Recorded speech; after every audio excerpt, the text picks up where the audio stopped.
안녕하십니까, 이중표입니다.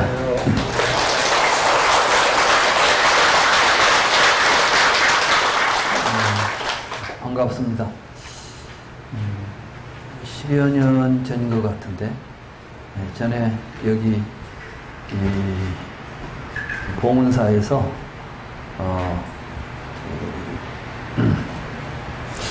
제가 그때 아마 우리 그 선수행에 대해서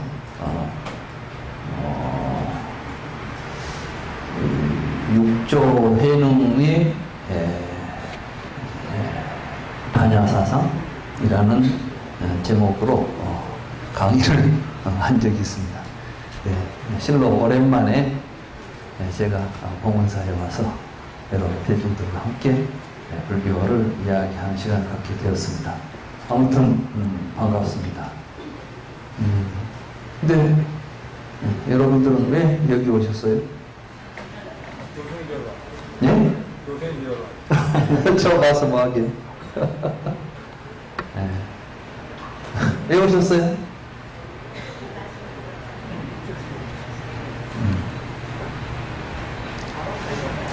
네?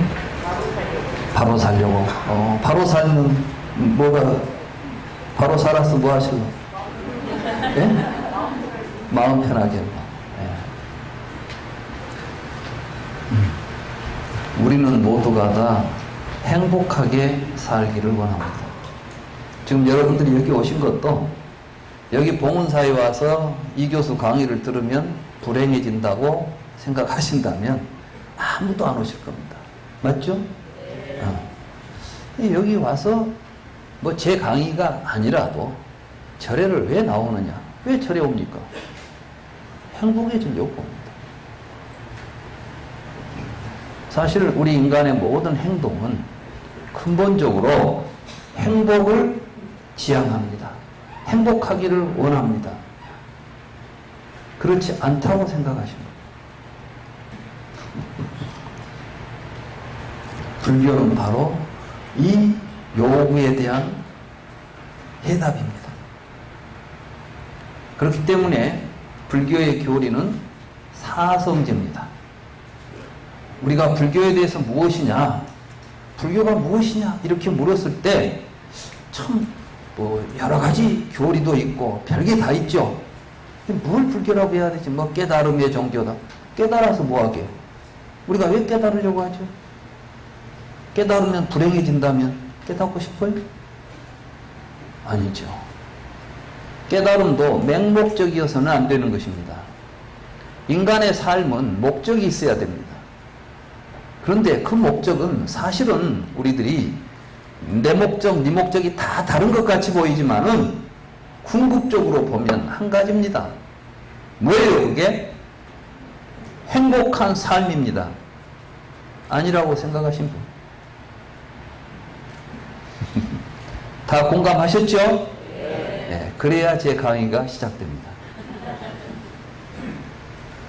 그렇습니다. 우리는 모두가 다 행복하기를 원합니다. 그런데 현실이 그렇지를 못합니다. 여러분들이 만약에 아무 불만 없이 행복하다면 지금 여기 오실 까닭이 없을 겁니다. 그렇죠? 이미 행복한데 내가 뭘 더 바래? 뭘 찾으러 다니겠어? 그러니까 저는 여기 오신 여러분들을 보면서 이분들도 고통 속에 있다. 벌써 나를 만나고 싶다고 생각했다는 것 자체가 문제가 있으니까 뭔가 나를 만나면 좀 뭔가 문제 해결이라도 볼 수 있으리라는 기대도 있을 거예요. 기대대로 될지 안 될지는 모르겠습니다만 아무튼 우리들에게는 행복하고자 하는, 이건 인간에만 있는 게 아니에요. 모든 생명은 행복하게 살고자 합니다. 부처님은 바로 그 지점을 깨닫고 출가하신 분입니다. 우리가 왜 부처님이 출가했냐? 생사 문제를 해결하려고 했다. 아니, 낳고 죽는 문제를 어떻게 해결합니까?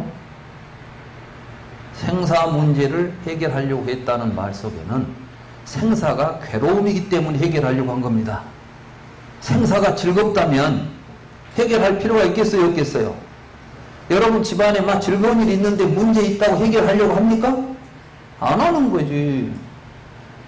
근데 우리는 마치 생사 문제를 해결하려고 했다 그러니까 이제 막 부모님한테서 태어나고 죽는 문제를 해결하려고 한단 말이죠. 해결이 되겠어요? 안 되겠어요? 그 문제는 해결 안 돼요. 저도 처음 불교를 접했을 때 부처님이 생사 문제를 해결했다 하는데 생로병사가 하나도 해결된 게 없이 살았더라고. 태어난 것은 어쩔 수 없다 칩시다. 성불을 했으면 이제 늙고 병들진 않아야 되잖아요. 근데 부처님 늙고 병들어서 돌아가셨어요. 솔직히 이야기합시다. 예수님처럼 막 부활했다는 이야기 하지 말자고.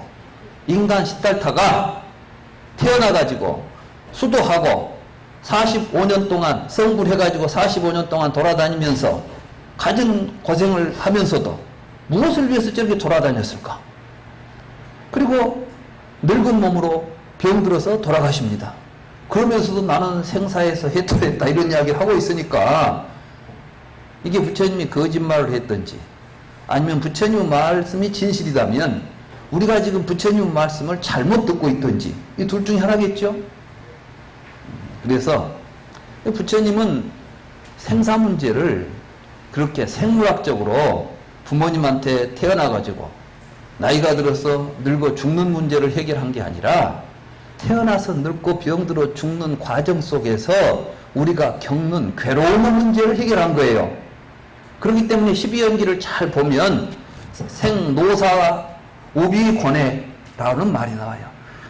태어나서 늙고 병들어 죽어가면서 근심, 걱정, 온갖 괴로움들을 겪고 살고 있는 이 괴로운 덩어리가 문제다 이거야.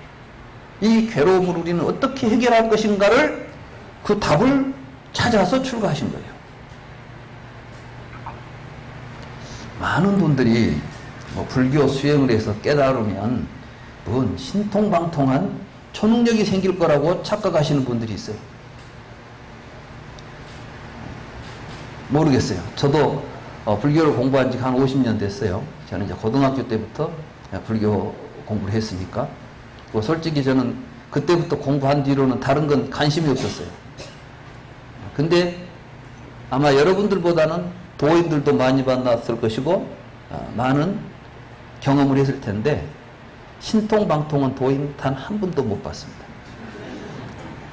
제가 본 훌륭한 도인들은 정말로 삶이 청정하고 괴로움이 없고 다른 사람의 괴로움을 자기 괴로움으로 받아들여서 해결해 주려고 하는 간절한 자비심에 넘쳐 있고 지혜로운 분이었지 뭐 전생을 본다거나 내생을 본다거나 사주를 본다거나 이따위 짓은 하지 않았어요. 부처님도 마찬가지입니다. 그래서 오늘 우리는 부처님을 좀 바로 보는 시간을 가졌으면 좋겠다 이런 생각을 가지고 이 강의를 제가 강의에 임하게 됐습니다. 오늘 강의 주제는 니까야로 읽는 반야심경입니다. 그렇게 되어 있죠? 네. 아까 여러분들 모두 반야심경을 독송하셨어요. 그랬죠? 네. 이해가 잘 되신 분, 반야심경은 무슨 말이다. 난 그 뜻을 알겠다.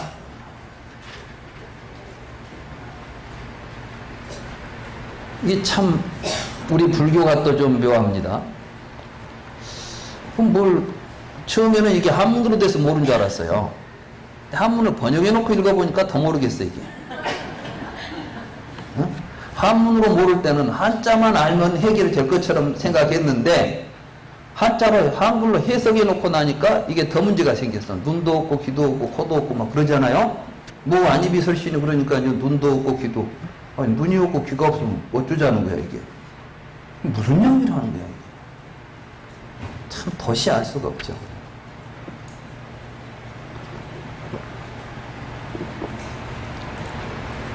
그럼 부처님은 이렇게 막 알 수 없는 이야기를 하고 다니신 분이냐? 그렇지 않아요. 지금 우리가 읽고 있는 반야심경은 대승경전입니다. 그리고 이 대승경전은 부처님께서 직접 설하신 법문이 아니에요. 이 대승경전들은 부처님 열반하신 지 500년 뒤에 처음 이 세상에 출현하기 시작했어요. 그러니까 우리가 읽는 금강경, 반야심경, 법화경, 열반경, 뭐 화엄경, 이 보통 다 대승경전인데 이거 부처님이 하신 말씀이 아니라고. 그러니까 이제 요즘 현대학자들 가운데는 어떤 사람들은 대승불교는 불교가 아니다, 또 이런 주장들을 합니다.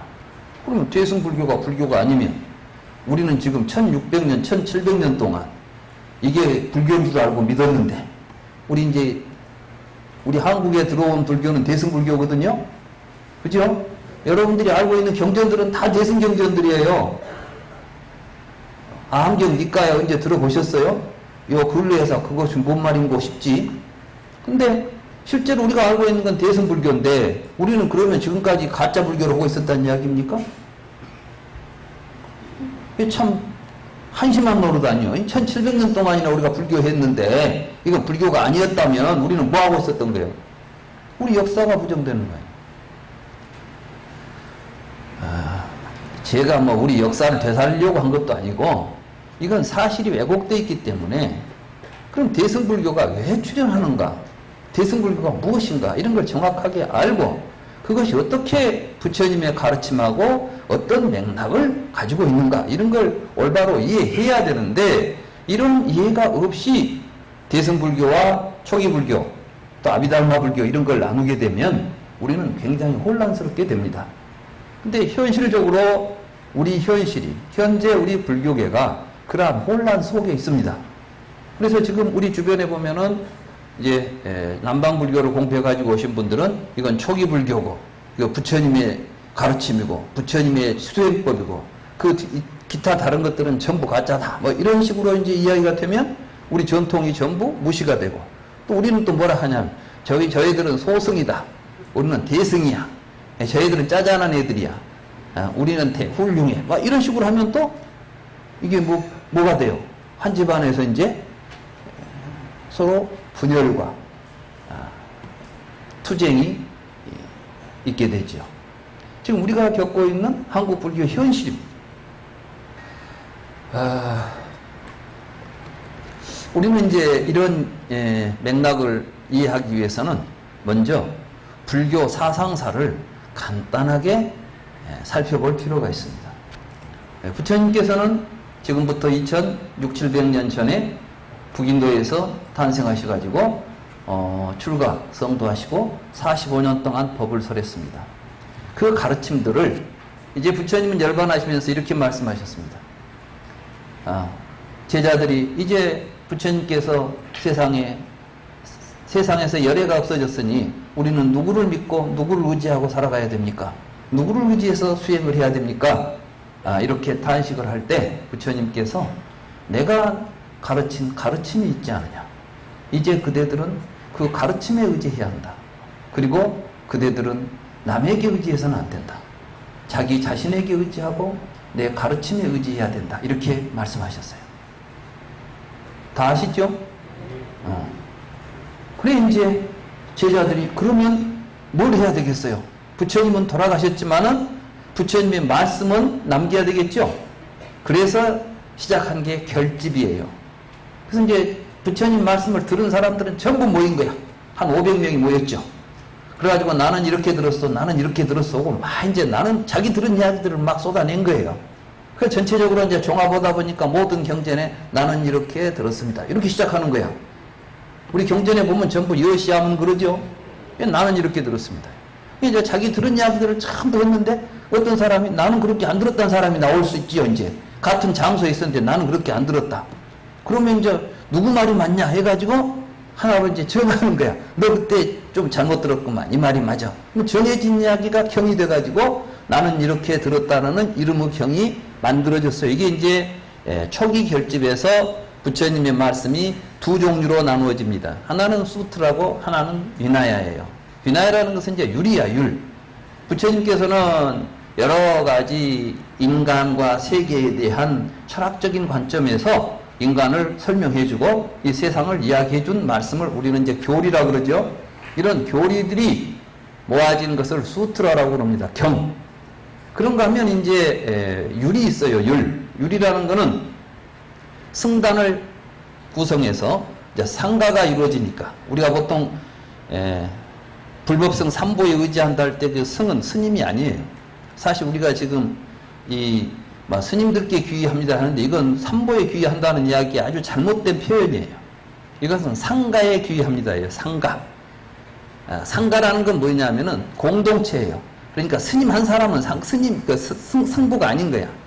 상가가 형성되어 있어야 돼. 상가가 형성되려면 뭐가 있어야 되냐면 유리 가운데 있어야 돼. 이게 유리 살아 있어야 상가가 사는 거예요. 말하자면 대한민국에 내가 충성합니다 이렇게 말할 때 대한민국이 국민들이 아니죠. 국민이 모여 있는데 그 국민들이 뭘로 하나가 되어 있습니까? 헌법으로 하나가 되어 있지. 그러니까 우리는 헌법이 있고 국법이 있고 그 국법을 따르기 때문에 국가가 만들어진 거 아니에요. 상가가 이루어지기 위해서는 니나야가 있는 게 유리. 그래서 그 유리에 의해서 유지되는 집단체를 상가라고 그래요. 그러니까 유리에 없는 상가는 상가가 아니에요. 계율 안 지키는 건 상가라고 말할 수가 없는 거예요. 그러니까 유리에 서 있고 그 유리에 의해서 유지되는 집단을 상가라 하고 우리가 거기에 의지한다는 것은 나도 그 유리에 따르겠다는 명세인 거예요. 그럼 요때 뭐 사람들 따라다닌다고? 부처님은 열반경에서 뭐라고 말씀하셨냐면 나도 따라다니지 말아요. 부처님이 열반에 저음했어요. 아난다가 돌아가시기 전에 우리한테 한 말씀 남기셔야죠. 무슨 말? 후계자 남기셔야죠. 이런 이야기를 한 거예요. 무슨 소리냐? 내가 언제 나는 대중들을 내가 앞에서 끌고 간다고 생각한 적도 없고 대중들이 나를 따라온다고 생각한 적도 없다. 부처님은 깨달아서 우리에게 깨달음의 세계를 보여주신 분이지 우리를 막 구제하겠다. 중생을 구제하겠다. 중생 구제를 누가 합니까? 여러분들은 괴로운 문제를 누가 해결해 주겠어요? 예? 그래, 내 속에 있는 괴로움은 내가 해결해야지. 누구 쫓아다닌다고 괴로움 해결되겠어요? 안 되는 거야. 부처님은 그 점을 지적한 거예요. 그렇기 때문에 너 자신에게 의지해야 된다. 네 괴로움 있으면 너 자신에 의지해가지고 네 괴로움 네가 해결해야지. 내가 말한 이야기는 뭐예요? 그때 도움이 되는 게 뭐예요? 가르침이야. 그러니까 나의 가르침에 의지하고 다른 데 의지하면 안 된다. 왜? 딴 종교들은 보면 사기를 치고 있는 거야. 나를 믿으면 천당에 간다. 나를 믿으면 뭐 복을 받는다. 부처님은 그런 말 믿지 말라는 거예요. 그럼 부처님 가르침은 뭐였느냐? 우리가 나 자신을 의지해서 문제를 해결하려고 할 때 해결책을 가르쳐준 건 내 가르침밖에 없으니까 부처님이 그 당시 보니까 전부 사기꾼들이 돌아다니는 거지. 야, 그런 사람들 믿으면 안 돼. 내 말만 믿고 가, 내 말만. 그럼 그 말에는 뭐가 들어있어요? 너 자신의 의지에서 네가 문제를 해결할 수 있는 방법을 내가 알려주는 거야. 근데 누굴 따라다녀야 되겠어요? 불교는 누구를 추종하는 종교가 아닙니다. 각자가 주인이 되어서 자기의 삶의 문제를 자기가 해결하려고 하는데 도움이 필요해서 이제 부처님에게 좀 도와주세요. 부처님께서 그래요. 내가 알려줄게. 그러니까 눈 있는 자는 와서 보고 귀 있는 자는 와서 들어라. 보고 들어서 누가 문제를 해결해야 돼? 우리 각자가. 이게 부처님이에요. 그래 이제 부처님께서 그렇게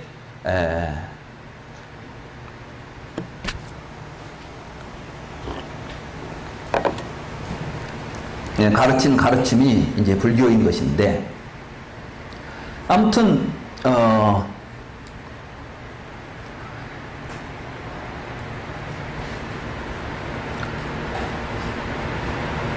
이 불교가 이제 부처님이 열반하신 뒤에 이제 경을 편찬해 가지고 율 편찬해서 이제 경과 율이 처음 만들어진 거예요. 이걸 보고 우리는 이제 제1차 이제 결집이라고 그래. 이걸 보고 왕사성 결집이라고 그러고 지력굴에서 500비구가 모여서 했다고 해서 이제 왕사성 결집이라고 하는 이러한 시기를 거쳐서 만들어진 게 경과 율입니다. 그러니까 이제 부처님의 말씀은 경과 율로서 처음에 조직이 되었는데 한 300년쯤 돼가지고 부처님의 경전이 너무 어려운 거예요, 이게. 사실은 저도 수십 년 동안 지금 불경을 공부하고 있는데, 연구하고 있는데, 지금도 읽다 보면 이런 뜻이 있었구나 하고 새롭게 느끼는 게 한둘이 아니에요. 그래서 부처님께서는 그랬어요. 내가 깨달은 내 깨달음은 심심미묘하다. 저는 공부를 할 때마다 그 말씀이 추워도 거짓이 없는 진실이구나 이런 걸 느끼는데, 아무튼 그 심심미묘한 말씀, 한마디로 말해서 이런 말씀을 한번 이제 제가 부처님 말씀 왜 심심미묘한가, 우리가 12연기를 부처님이 이제 말씀하실 때, 부처님은 이제 왜 우리는 괴로운가? 늙어 죽으니까 괴롭죠. 이 세상의 모든 괴로움의 뿌리는 늙어 죽음에 있어요. 아닌 것 같아요? 여러분, 안 늙고 안 죽은다면 뭐가 두렵겠어요? 밥을 안 먹어도 안 죽어요. 그럼 여러분들이 뭐 직장 가지려고 돌아다닐 필요 있겠어, 없겠어? 어? 안 늙어. 그러면 무슨 걱정이 있겠어? 근데 늙어 죽을 걱정하고 사는 거예요, 우리가 사실은. 늙어 죽으니까 걱정인 거예요. 그래서 모든 괴로움은 노사에 있는 거예요, 노사라는 문제가. 왜 우리가 노사가 있죠? 태어났으니까 늙어 죽잖아. 여기까지는 초등학생도 이해가 돼. 그러니까 12연기를 태어났으니까 늙어 죽는다는 이야기가 이해 안 되는 부분은 없어요. 그게 이해가 잘 안 되시는 분 없죠? 근데 그 다음부터가 문제예요. 이건 그러니까 이제 생사 문제라고 해서 이 문제는 엮어져 있는 문제고, 진짜 문제는 여기서부터 출발합니다. 유가 있으니까 생이 있다 그랬어요. 이해가 되세요? 아니, 부모님이 나를 태어났으니까 내가 생이 있는 것이지 무슨 유가 있으니까 생이 있어요. 그럼 유가 뭐예요? 어렵죠? 또 유는 또 왜 있냐 그러니까 취가 있으니까 있다는 거예요. 나는 그게 참 이해가 안 됐는데, 이 불교 서적들을 읽어보니까 설명들을 잘 해놨어요. 위에는 뭐 4가지 유가 있다. 그 유가 있어서 뭐 태어나서 죽는 윤회가 일어난다. 막 그렇게 돼 있어. 근데 그게 뭐 눈에 보이는 것도 아니고 사실인가? 근데 보니까 왠지 이상해. 이게 좀 사실이 아닌 것 같고. 이제 보니까 그 해설들이 언제 만들어지느냐. 이게 바로 아비달마 때 만들어지는 거예요. 부처님이 열반하신 지 300년쯤 지나니까 이제 사람들이 그 문제들에 대해서 설명들을 막 붙이려고 해. 이해가 안 되니까. 해석을 해보는 거죠. 이 해석, 저 해석이 나오다 보니까 서로 의견이 틀려. 나는 이렇게 생각한다. 너는 저렇게 생각하냐? 서로 다르니까 부파가 만들어져요. 그러니까 약 20개 부파가 만들어졌다고 하니까, 그러면 부파가 만들어졌으니까 뭐가 달라요? 불교 해석이 달라버려요. 서로. 그러니까 서로 다른 해석설들이 나오다 보니까 엄청난 책들이 또 써집니다. 이걸 보고 우리가 아비달마라고 부르고, 그 책을 논이라고 불러가지고 경율론 3장이라고 부르는 거예요, 이게. 근데 그 아비달마 불교가 불교의 핵심을 놓쳐버려요. 제대로 못 본다고. 그 아비달마 불교가 스리랑카에 전해지고, 지금 동남아시아 일대에 남방불교권으로 상자부 불교가 전해집니다. 그러니까 상자부 불교의 불교 이해는 근본적으로 부처님의 가르침이 왜곡되어 있는 가르침입니다. 이때 서로 뭐가 일어나죠? 이제 다툼이 일어나죠. 교리가 서로 틀리니까 내가 맞다 네가 맞다 서로 다툴 거 아니에요. 그래서 대승불교가 나타납니다. 아니, 부처님이 뭐 싸우라고 가르쳐놨냐? 왜 싸우지? 그러니까 서로 교리 갖고 싸우는 거예요. 그 교리가 뭔데? 부처님께서 지금 이 말씀하신 모든 교리의 근본 목적은 어디에 있어요? 이론을 만드는 데 있습니까? 우리들의 괴로움을 해결하는 데 있습니까? 그래, 괴로운 문제를 해결하기 위해서 말해놓은 말씀들을 어떤 금과 옥조처럼 언어에 집착해가지고 이 말은 부처님 말씀이니까 진실이야, 부처님 말 아는 건 거짓이야 하고 그 말에 해석을 붙여가지고 서로 다른 이론이 등장하니까 이론 만들지 맙시다. 부처님 말씀의 본질을 알고 갑시다. 이 운동이 반야부 운동입니다. 여러분들이 아시는 금강경이 그 반야부 경전 중에서도 다시 말해서 대승경전 가운데 가장 먼저 나타난 경전이 금강경하고 소품반야경이라고 할 수 있어요. 그러니까 실제로 금강경 속에는 공이라는 단어가 안 나옵니다. 빌공자. 사실은 금강경의 핵심은 공사상이 아니에요. 여러분들은 지금까지 금강경 보면은 막 아상, 인상, 중생상, 수자상이 없애야 된다 이렇게 해가지고 사상 없애는 것 막 이렇게 해서 공이라고 생각하죠? 이제 집에 가서만 읽어보세요. 공이라는 단어가 하나라도 나오나. 그러면 금강경에서 이야기하고자 했던 핵심은 뭘까요? 예? 싸우지 말자예요. 수보리존자가 무쟁의 수행자라고 무쟁분별경이라는 경이 맞지마니까에라는 경이 있는데 거기 보면 부처님께서 수보리존자 보고 수보리존자는 다른 사람들하고 다투지를 않아요. 그래서 수보리존자 보고 수보리는 무쟁을 수행하는 아주 훌륭한 수행자다 이렇게 칭찬하시는 말씀이 있어요. 그래서 이제 아란냐 행자라는 말이 나와요. 금강경에 읽어보신 분들은 아란냐 행이라는 게 나온다고. 아란냐가 뭐냐면은 라냐가 싸움이에요. 아가 안 싸운다는 뜻이지. 이게 싸우지 않는 행자예요. 그러니까 부파불교에서 서로 막 싸우니까 싸우지 말자. 그러면 그 이론이 어디에 나오느냐? 사실은 초기 경전에 부처님께서 그 이야기 나와요. 어느 날 부처님께서 점심 식사를 마치시고 숲속에 들어가서 휴식을 취하고 있는데 지팡이를 짚은 거만한 석가족 한 사람이 부처님을 따라와가지고 묻습니다. 당신은 제자들에게 무엇을 가르칩니까? 그때 부처님 뭐라고 대답하셨을 것 같아요? 깨달음을 가르치오, 열반을 가르치오, 그랬을 것 같잖아요, 우리가. 근데 부처님은 참 허망한 말씀을 하세요. 나는 세상에 그 누구와도 다투지 않고 사는 법을 가르칩니다. 그런데 그 경 속에가 엄청나게 어려운 이론들이 전개됩니다. 이게. 왜 사람이 다툽니까? 그러니까 사람들은 관념을 만들어가지고 이론을 만들어가지고 이론으로 싸우고 있다는 거예요. 여러분이 집에서 부부싸움을 해도 보면 남편하고 아내가 싸울 때 보면 이론이 틀린 거야. 나름대로 자기가 옳은 이론이 하나씩 있는 거예요. 이게 부딪히는 거예요. 싸움의 본질은 이론에 있습니다. 불교는 이론이 아닙니다. 그러면 불교 교리가 다 뭐란 말입니까? 그것은 사실입니다.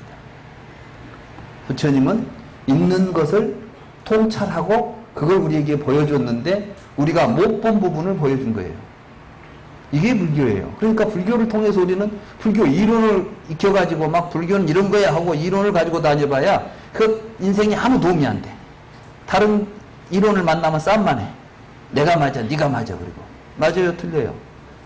그러니까 반야부 경전에서 그 말 그거 쓸데없는 거야, 전부 공한 것이야, 비어있는 거야, 싹 지워버리는 거예요. 그 말 가지고 이론 만들지 말고 부처님이 말씀하신 본 뜻을 그 안에서 들여다보자. 이게 이제 반야예요.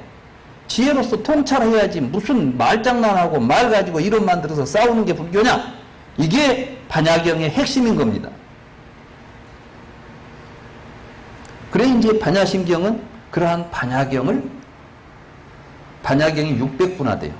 엄청 책이 많은 종류의 책이 있는 것이죠. 600종류나 되는 반야부 경전들이 있다고. 이걸 전부 농축해서 딱 핵심을 이야기한 게 반야심경입니다. 그래서 반야심경을 어떤 분들은 옛날에 어떤 분 그 반야심경 뭡니까 그 설명하는 책에 경 제목을 해석하면서 깊은 지혜로 저 언덕에 건너가는 마음의 경 이렇게 이제 해놨더라고요. 그러니까 그 심자가 이제 마음 심자를 쓰니까 우리가 마음의 경 이래요. 그렇죠. 이제 우리가 한자로만 보면 마음의 경 이렇게 해야 돼. 근데 사실은 그 심자가 흐리디아라고 하는 심장이란 뜻이에요. 산스크리트로는. 그러니까 그때 그 심은 핵심이란 뜻이에요. 핵심. 이게 반야부의 핵심을 이야기한 경이다 이런 뜻인데, 마음의 경 이래 버리면 물론 마음 소식을 전하고 있죠. 불교는 전부 마음 이야기를 하고 있으니까 뭐 틀린 이야기는 아니로되, 근본적으로 그 언어의 근본 뜻은, 반야심경의 이 심은 우리들은 마음이 아니라 심장이다, 심장이 아니라 이것은 핵심이다. 그래서 반야의 핵심을 이야기했다 이렇게 아시면 되겠습니다.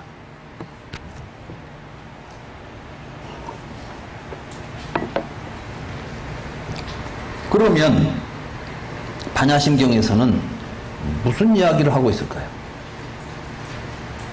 그럼 이 반야심경은 부처님이 하신 말씀도 아닌데, 뭐 부처님은 무슨 말씀을 하셨을까 하는 주제를 이야기하면서 왜 또 느닷없이 대승경전을 들고 나왔느냐, 이렇게 이제 여러분들이 의아심을 가질 수도 있겠죠. 그래서 제가 아까 이제 아비달마 이야기를 한 거예요. 아비달마 불교에서 불교 교리가 왜곡되고 잘못 해석되었을 때 반야부 경전에서는 그 교리를 어떻게 해석했는가, 그것이 어떻게 부처님의 가르침과 일치하고 있는가를 오늘 저는 여러분들에게 이야기하려고 하는 것입니다.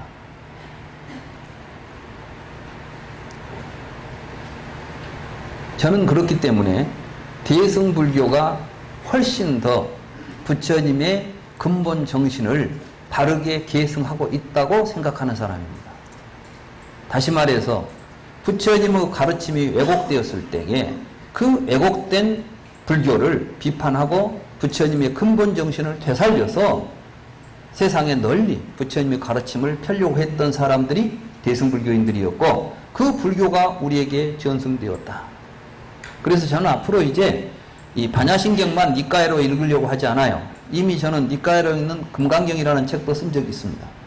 앞으로 이제 니까야로 읽는이라는 시리즈가 많이 나올 겁니다.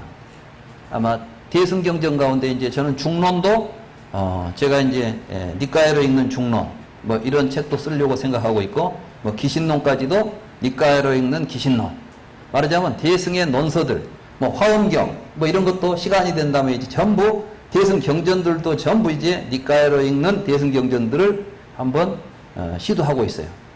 왜? 니까야로 부처님의 초기 가르침을 가지고 읽어야만 반야심경도 제대로 해석이 되고 모든 대승이 해석이 되기 때문에 그렇습니다. 지금 대승불교의 여러 논서들이 어려운 이유가 초기 경전하고 떼어놓고 있으니까, 부처님의 말씀은 고려하지 않고 경전만 읽어보니까 어려운 거예요. 그렇기 때문에 오늘 우리가 이 반야심경을 니까야로 읽어보면 얼마나 쉬운 이야기인지, 얼마나 당연한 이야기인지, 얼마나 통쾌하고 시원한 이야기인지 여러분들이 다 아실 수 있다는 거예요. 좀 기대가 되세요? 네. 불교는 괴로움의 문제를 해결해야 합니다. 그렇죠? 그래서 부처님께서 그 많은 교리를 말씀하셨지만은 진리라는 말을 쓴 것은 사성제예요. 네 가지 진리라고 했어요. 네, 고진멸도 사성제 있죠? 진리라는 말, 사자라는 말을 쓴 것은 이 사성제뿐이에요. 다른 건 전부 다 진리라는 말이 안 들어있어요. 그러면 고진멸도 사성제가 불교의 전부란 말이냐? 그렇습니다. 코끼리 발자국의 비유경이라는 경이 있어요.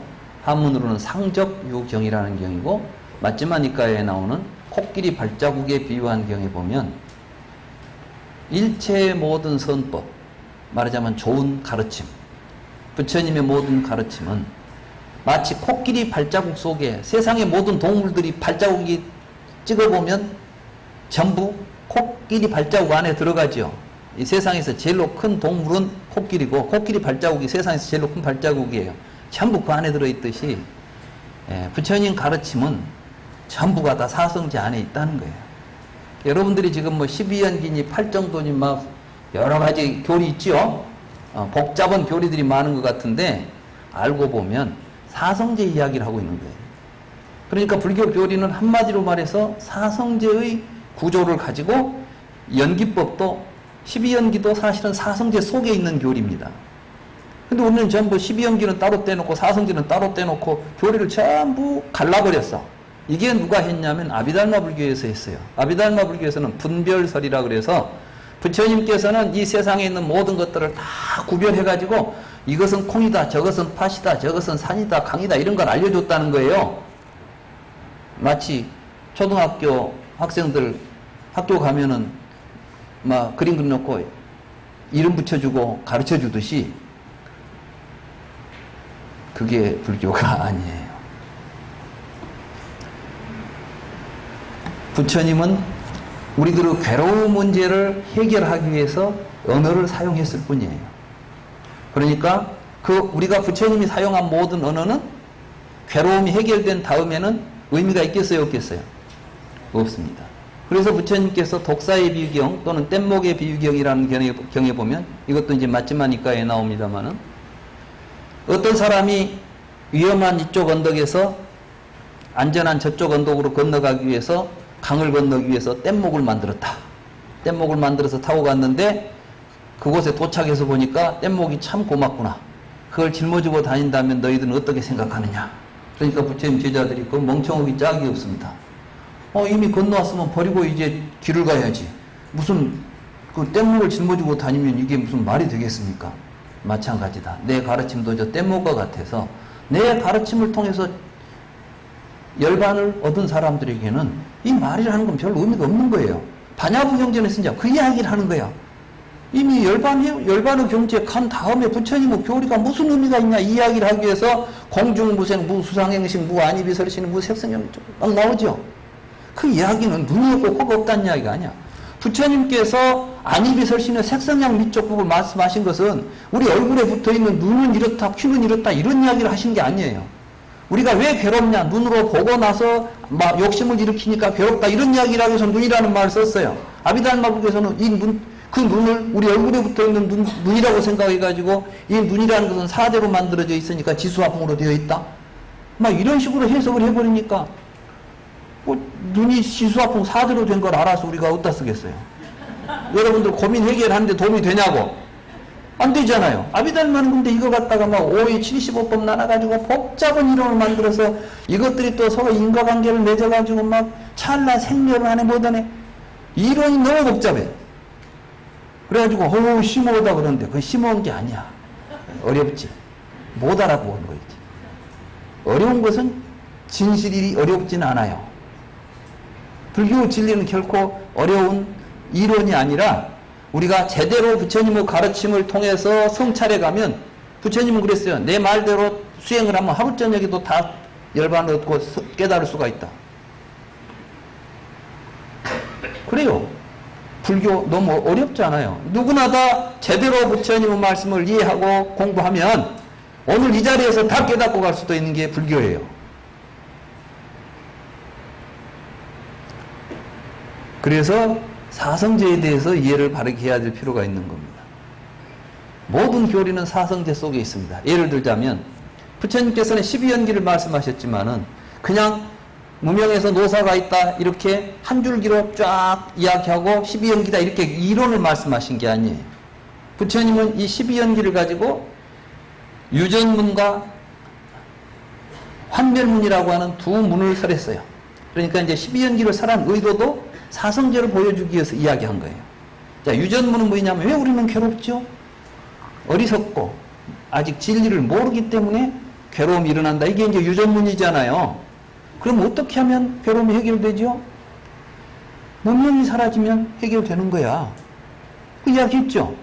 그러니까 12연기를 가지고 문명에서 노사만 자꾸 해석해. 그거 해석해봤자 참 필요 없어요. 해석할 필요가 없어, 그것은. 그건 해석하는 게 아니라 자기 스스로 통찰해서 자기를 통찰해보면 아, 이걸 지금 부처님이 무명이라고 했구나. 이런 것들은 자기가 통찰을 통해서 깨달아야 될 내용들이지 이론적으로 알아야 될 내용이 아닌 거예요. 근데 우리는 자꾸 불교를 이론적으로 이해하고 알아가지고 알았다는 생각을 가지고 불교의 이론가가 되어 있는 거예요. 불교는 이론가가 되면 안 됩니다. 그러니까 문명이 사라지면은 행이 사라진다는 것은 자기가 무지가 사라지니까 아 이게 사라졌구나 이게 보여야 돼. 이걸 보고 관이라고 그래요. 이게 스스로 관찰하는 것이지 이해하는 대목이 아니에요. 이해도 물론 해야 되지만 마지막에서는 관찰을 통해서 깨달음으로 가는 거예요 이게. 그러니까 불교를 공부하는 데는 사성제도 처음에는 견도, 수도, 정도 이렇게 3단계로 이루어지는 거예요.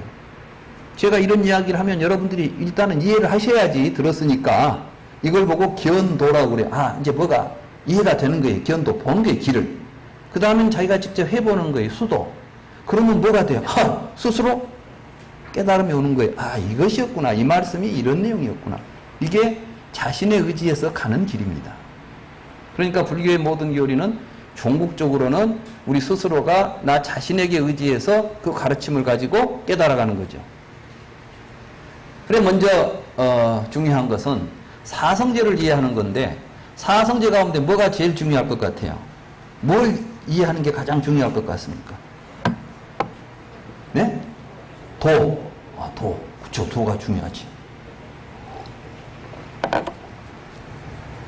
뭐든지 중요한 건 제일 앞에 나와요. 사성제에서 제일 중요한 게 고성제예요. 그러니까 사성제도 본래 이름이 어떻게 됐냐면 고성제, 고집성제, 고멸성제, 고멸도성제 이렇게 돼 있어요. 근데 우리가 지금 앞에를 싹 제해버리고 그냥 고집멸도 이렇게 말하지만 경전 어디를 봐도 고집멸도라는 말은 안 나와. 고성제, 고집성제, 고멸성제, 고멸도성제 이렇게 나와요. 뒤에 학자들이 간단하니 쓰니라고 앞에 그냥 제껴버리고 고집멸도 이렇게 썼지. 실제로는 괴로움을 알아야만 괴로움도 해결되는 거예요. 혹시 의사 선생님 계세요? 한 분도 안 계시나? 오늘 바쁘시겠구나.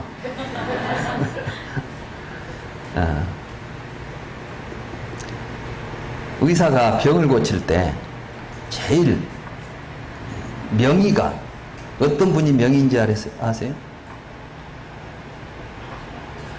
명의.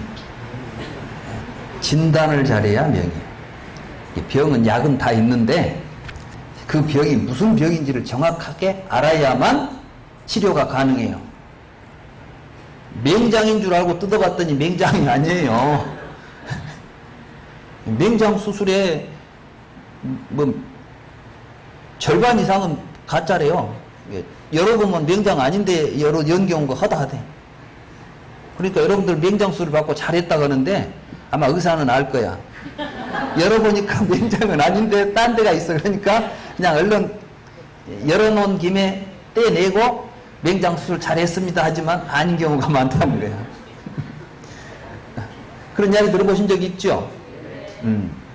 그러니까 사실은 근데 우리 불교 공부하는 사람들이 고성제에다 별로 신경을 안 써. 멸성제, 도성제에다만 신경을 쓰는 거예요. 그러니까 안 돼. 진단이 안 돼 있는데 치료만 하겠다는 거야. 막 약만 이약지약 집어먹으려고 그래. 안 되는 거지 이게. 그럼 고성제가 뭘까요? 분별성제성이라는 경이 있어요. 그게 암경이나 니까에 보면 부처님께서 또 부처님 제자들이 그런 부분을 아주 자세하게 이야기해 준 게 있단 말씀이죠. 이런 이야기들을 정확하게 공부를 하고 대승경전을 읽어보면 아 대승경전에서는 이러한 의미를 살려내고 있구나 이런 게 이제 맥락이 보이는 겁니다. 자 그래서 이제 사성제, 고성제 이야기를 먼저 하겠습니다. 고성제에 보면 이렇게 돼 있어요. 생로병사가 괴로움이다. 그 다음에 애별이고 원증해고 구부득고 오음성고 이렇게 해가지고 이제 이 해설서들이 문제가 있다니까. 이 문제를 어떻게 했냐면은 팔고 근본 사고 그러면 불교대학에 다니신 분들 불교대학 공부를 해보신 분들 보면은 사성제 할 때 괴로움 이야기할 때 근본 사고가 생로병사라 그러죠. 거기로부터 지말 또 4개가 나오면은 8고가 되죠. 이게 또 막 합쳐져 가지고 뭐 108번회가 되잖아 이제. 맞죠? 그렇게 설명을 해. 숫자 노름을 하는 거야. 아니 괴로움이 뭐 108번회가 되건 뭐가 되건 1000개가 됐건 10,000개가 되건 억만 개가 됐건 괴로움이 문제지 뭐 개수가 문제가 아니잖아요. 그러니까 이게 지금 중요한 것은 괴로움의 핵심을 알아야 되는 건데 그런 건 놔두고 막 이론을 만들다 보니까 막 복잡한 숫자 노름을 하는 거예요. 불교 그렇게 공부하면 안 됩니다. 또 경에는 그렇게 나오지도 않아. 근데 부처님은 생로병사가 괴로움이다. 애별이고 원증이고 구부득고가 괴로움이다. 근데 나는 오음성고가 괴로움이라는 말이 뭔지를 잘 모르겠더라고요. 아세요? 사전을 찾아봤더니 오온이 치성에서 일어나는 괴로움이다 이러더라고요. 그래서 무슨 놈은 또 오온이 치성하면 왜 괴롭지? 오온이 뭔데 그게 치성하면 괴로운 거야? 내가 앞에 7가지는 알겠는데 마지막 그게 도대체가 사전을 봐도 모르겠고 설명을 봐도 모르겠고 무슨 뜻인지를 모르겠어서 그래서 제가 이제 빨리 공부를 한 거예요. 이놈은 괴로운 문제를 해결해야 되겠는데 이 말이 도대체 이 부처님이 사용하신 언어로는 어떤 말로 표현이 됐을까 그랬더니 뭐라고 되어 있냐면 이 모든 괴로움을 한마디로 말하면 오치원이 괴로움이다 이렇게 되어 있는 거예요. 요약하면 오치원이 괴로움이다 이 말이에요. 그러니까 이제 실제로 사성제에서 가장 중요한 게 뭐냐면 그 말씀이에요. 우리가 태어나서 늙고 병들어 죽네 많이 하는 모든 괴로움이 있지만 세상의 모든 괴로움을 한마디로 말하라 하면은 오치원이 괴로움이다. 그러면 이제 오치원이 뭔데 괴로움이냐는 이제 이야기를 해야 되지 않아요? 그렇죠? 그러니까 고성제는 오치원인 거예요. 그럼 뭐가 오치원일까요? 네. 잘들 쉬셨습니까? 네. 깊이 생각해 보셨습니까?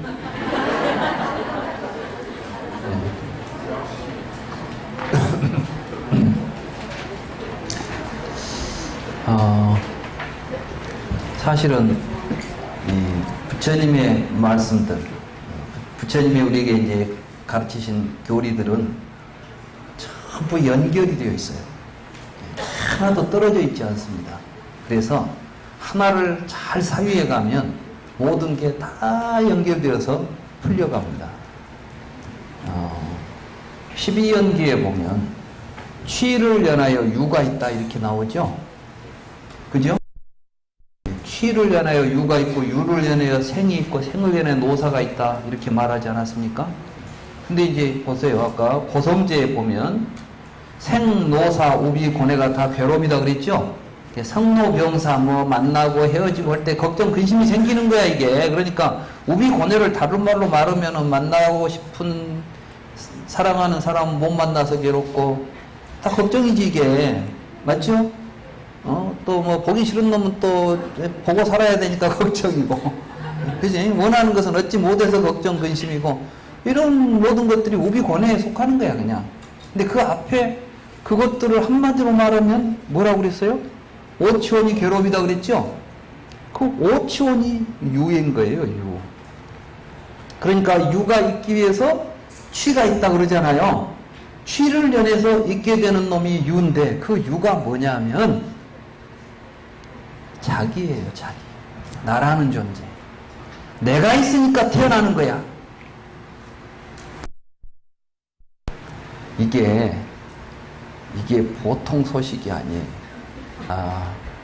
지금부터 생사의 비밀을 공개하겠습니다. 생일날 다 있죠? 네. 근데 사람이 참 태어난다는 말이 우리가 볼 때는 아무 문제가 없는 말처럼 보이는데 조금만 깊이 들여다보면 태어났다는 말이 참 이상한 말이에요. 자, 태어나려면 태어나는 놈이 있어야 되겠습니까? 없어야 되겠습니까? 예? 예? 그렇지. 내가 태어난 날이 내 생일이잖아. 내가 없이 태어날 수는 없잖아요. 우리는 태어났다고 하면 누가 이렇게 말하잖아요. 어떤 놈이 태어난 거야, 어떤 놈이. 근데 그 놈이 있으면 태어날 필요가 있어요, 없어요?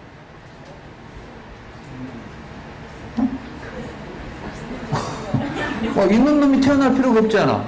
없는 놈은 태어날 수가 없고. 참 이상해, 이게. 있으면 태어날 필요가 없고, 없으면 태어날 수가 없으니, 그런데 우리가 느끼고 있는 이 생사라는 것이, 이게 좀 이상한 놈이죠? 좀 이상하지 않아요? 내가 태어났다 하는데,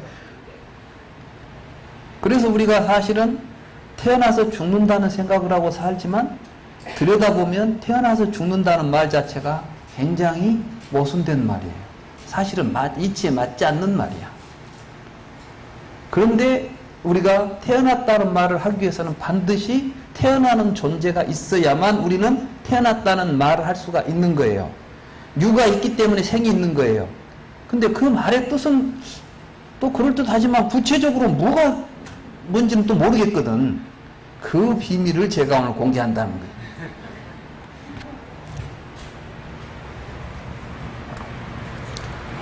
이 존재의 실상이에요.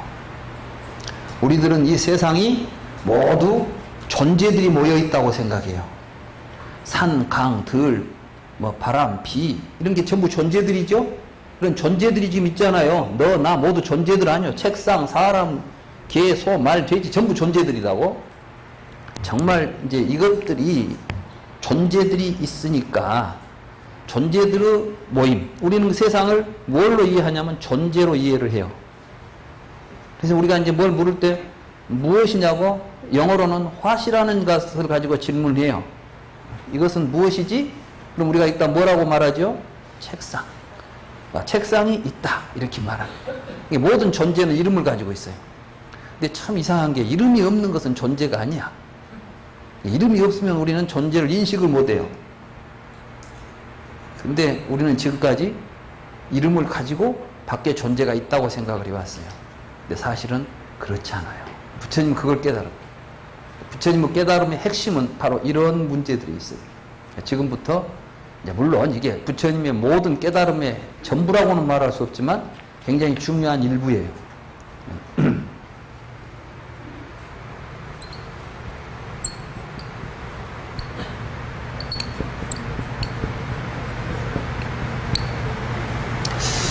집에서 요구르트 만들어 보셨어요? 네. 우유가 시간이 지나면 요구르트가 되지요. 요구르트가 있는 자리에는 우유가 있습니까? 없습니까? 없어져 버렸죠. 그랬을 때 우리는 우유가 멸했다. 또 사람으로 말하면 뭐 죽었다 하겠지. 그 다음에 요구르트가 없던 요구르트가 새로 나타났죠. 그런 요구르트가 생겼다. 이렇게 이제 말하는 거야. 우리는 이것이 생멸이에요. 우리가 말하는 생멸은. 그래서 어떤 것이 생겼는데 아무것도 없는 데서 톡 생기질 않아. 근데 앞에 무엇이었다가 생기는 거야. 그러니까 이제 우리도 보면 그래서 이제 사람이 언제부터 사람이냐는 문제를 갖고 따져보니까 복잡해졌어요. 가만히 있어. 어머니 몸에 있는 난자 때부터 사람일까? 아빠 몸에 있는 정자 때부터 사람일까? 이것이 합쳐질 때부터 사람일까? 합쳐진 뒤에 언제부터 사람이라고 해야 될까? 그래서 요즘 이제 생명윤리, 생명윤리라는 문제가 옛날에는 생명윤리라는 단어가 없었어요. 근데 요즘 나와. 왜 이 단어가 나오느냐? 1992년도에 로절린 연구소가 아기양 돌리를 하나 만들어냈어요. 이게 뭐냐면 체세포를 복제해가지고 생명체를 하나 만들어내는 거예요. 지금까지는 전부 생식세포를 통해서 남녀 또는 암수가 결합해가지고 새로운 생명체가 나오게 돼 있었어요. 그런데 여기서는 암수가 필요 없어. 그냥 내 몸에 있는 세포만 가지고 난자에다가 적절하게 넣어버리면은 나오고 똑같은 쌍둥이도 아니야. 내 몸이 재생돼 버리는 게 복제가 돼요. 이걸 보고 생명복제라고 그래요. 들어보셨죠? 복제의 양이 나와버린 거예요. 사람도 가능해요. 양이 된대였지 사람이 안 되겠어요? 그래서 아일랜드라는 영화가 만들어졌어요. 돈 많은 사람들이 그 기술을 이용해가지고 자기 아바타들을 만들어 놓은 거야. 공장에서는 아바타들은 근데 지가 아바타인지를 몰라. 그리고 거기서 살아. 아일랜드에서, 섬에서. 그러다가 좋은 데로 나간다고 끌려 나가면 그 사람은 주인한테 가서 장기를 이식해주고 죽는 거야. 말하자면 내가 심장이 나빠요. 그러면은 아바타 갖다가 내 체세포로 만든 놈을 갖다가 쓰는 이런 세상이 왔었어요. 이제 영화 속에서.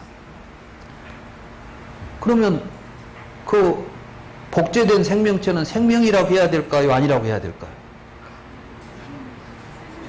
자, 그러면 내 세포로 됐으니까 그 생명에 대한 권리가 나한테 있다고 해야 될까요? 생명으로서 주체적으로 그 아바타도 하나의 생명체로서 자기 권리가 있다고 해야 될까요? 이제 복잡해져 버렸어, 이제. 어디까지를 생명이라고 해야 되고, 나를 어디까지라고 봐야 되냐?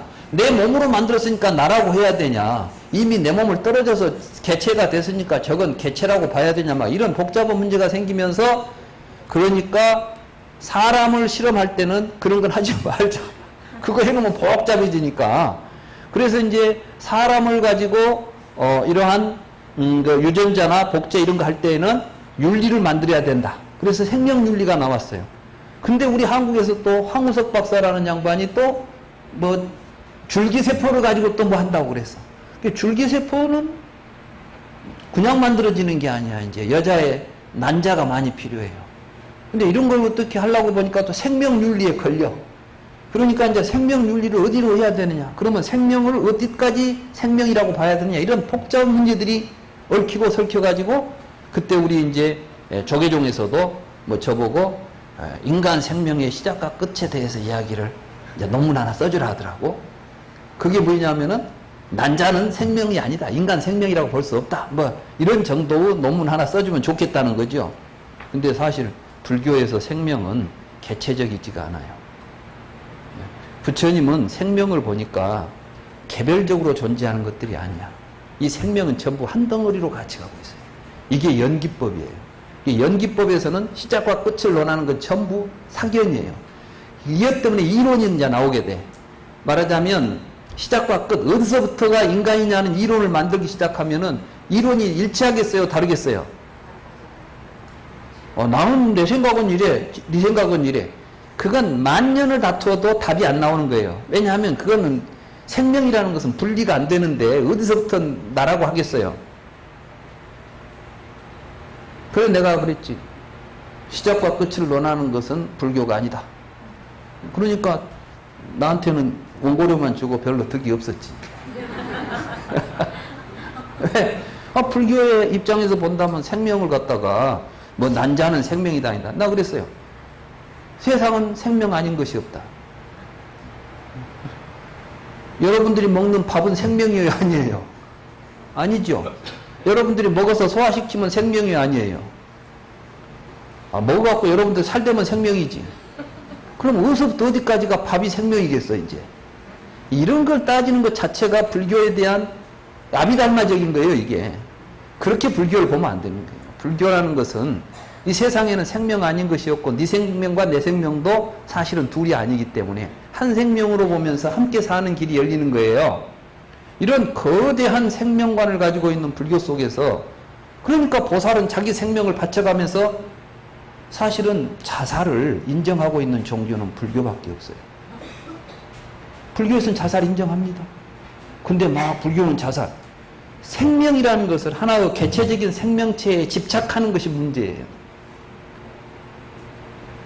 보살이 저는 어려서 그 이야기를 들으면서 웬 불교가 이 모양이냐 내가 굉장히 좀 의아해했던 게 있어요. 이게 뭐냐면 어느 보살이 부처님 전생 이야기예요. 이제 길을 가다가 막 눈이 쏟아지니까 불을 이제 그 폭설을 만나가지고 이제 불에 들어가 보니까 호랑이가 눈이 많이 오니까 사냥을 못 나가고 새끼를 낳았는데 죽어가고 있는 거예요. 새끼들은 굶고 있고 호랑이도 죽어가고 있고 이 보살은 무한한 자비심이 일어났어요. 이 생명들을 살려야 되겠다. 그래서 어떤 결정을 내리느냐. 내가 이 호랑이 밥이 돼야 되겠다.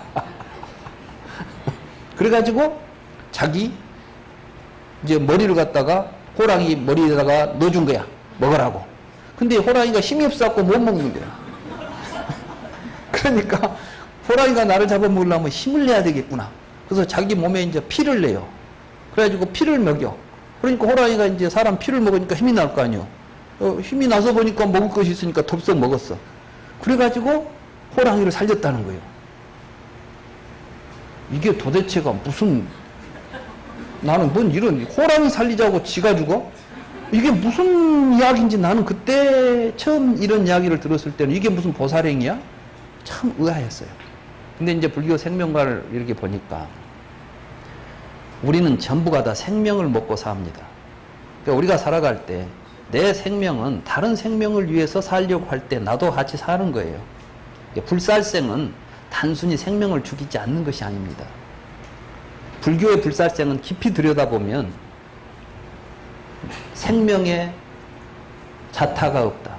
한 생명이라는 생각으로 살아가야만 불살생을 할 수가 있지, 분별 일으켜가지고 너와 나를 분별하고 있으면 절대로 불살생이 안 이루어집니다. 여러분들 지금까지 먹은 게 전부가 다 살생해서 먹은 거야. 쌀은 생명 아니에요? 나는 채식이니까. 근데 무슨 놈의 채식이라고 해서 생명체가 아니에요. 어느 날 부처님 제자들이 부처님을 찾아왔어요. 어떤 비구는 자기가 계율 잘 지킨다고 막 다른 비구들을 성가시게 한다는 거예요. 그래갖고 조금 하면 막 그건 무엇에 어긋나네, 뭐 어째 살생을 하오, 왜 뭐 이러하오, 막 이거 했다니까. 부처님이 이제 불렀어요. 대중생활 하면서 자기 깨끗한 척 하면서 너무 막 청결을 떨어도 좀 문제가 있거든.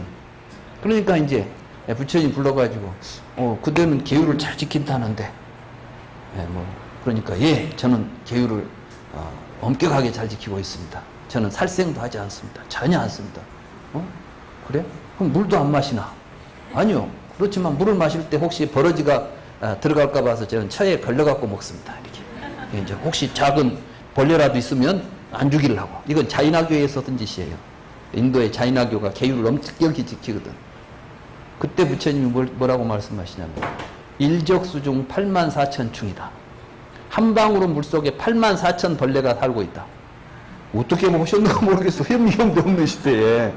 경에 나와요. 일적수중 84,000충이다. 너는 날마다 얼마나 많은 물을 마시는데 그때마다 그 많은 벌레들이 네 뱃속에서 죽어가고 있지 않냐. 근데 어떻게 너는 살생을 안 한다고 하는 것이냐. 이건 무엇을 의미해요? 나와 내 생명으로 다른 생명에게 내 몸이 음식이 된다고 생각하고 내 몸을 바치려는 생각으로 살아갈 때 우리가 먹을 자격이 있는 거예요.